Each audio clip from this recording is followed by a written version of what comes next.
Welcome back. So it has been something like 4 years since I put out really any new content at all on this channel.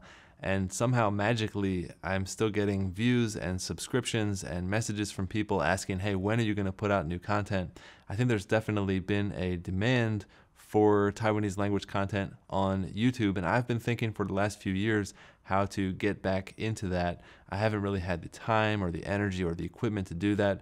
But here we are, and welcome to the new and improved Ayong Taigi. So what I want to do on this channel is promote Taiwanese mainly towards the sort of local young Taiwanese crowd that maybe they sort of understand Taiwanese, but they don't really have much by way of fundamentals. They probably can't read or write in Taiwanese. And so I really want to promote Taiwanese for them and show them, hey, this is a great language. You can say anything you would say in Mandarin or English. You can use Taiwanese for that as well.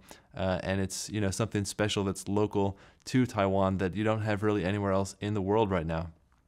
So the first thing that I've done just to sort of kick off this series for my foreign audience is to go ahead and re-record that original phonics series that I recorded a few years ago. The original one was so bad, it was just me with a cell phone and a piece of paper writing on it, and we used a webcam and stuff. It was really, really crap quality. So I wanted to put out something a little bit nicer than that, especially for beginners, for people who are just getting started, just getting interested in learning Taiwanese. So you can use that as a reference. If you're just getting started, you could use it as a refresher if you haven't looked at Taiwanese in a while.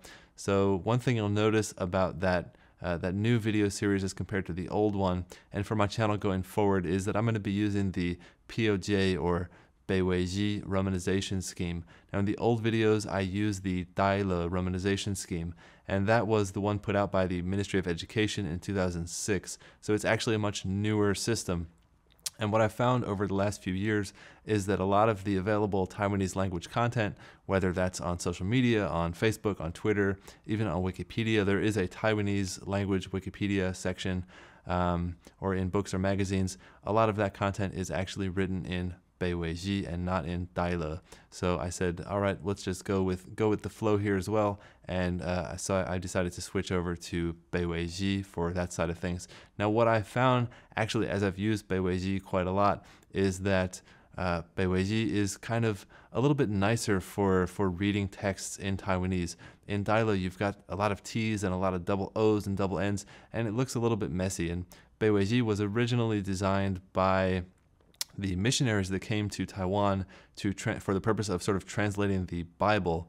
So it was designed to be a written language in and of itself. It's not meant to be a pinyin system for Chinese characters, which is sort of more what Tailo is meant to be. So there is that difference there. And after I've been using it for a while, I actually kind of prefer it. So you won't find any or much Tailo or Chinese characters on this channel going forward. So I hope you're okay with that. But yeah, stay tuned. Please feel free to drop me some questions, comments, suggestions, feedback, anything down there. What ideas you might have for a video. If maybe you speak Taiwanese and you want to do a collaboration, I'm definitely open to that. So stick around and we'll see where this channel goes. And don't forget, if you are interested in Taiwanese, if you want to see more content, hit that like and subscribe button down there. Give me a thumbs up. And I will see you in the comments section. All right, thanks everybody. Kamsia, Lolat.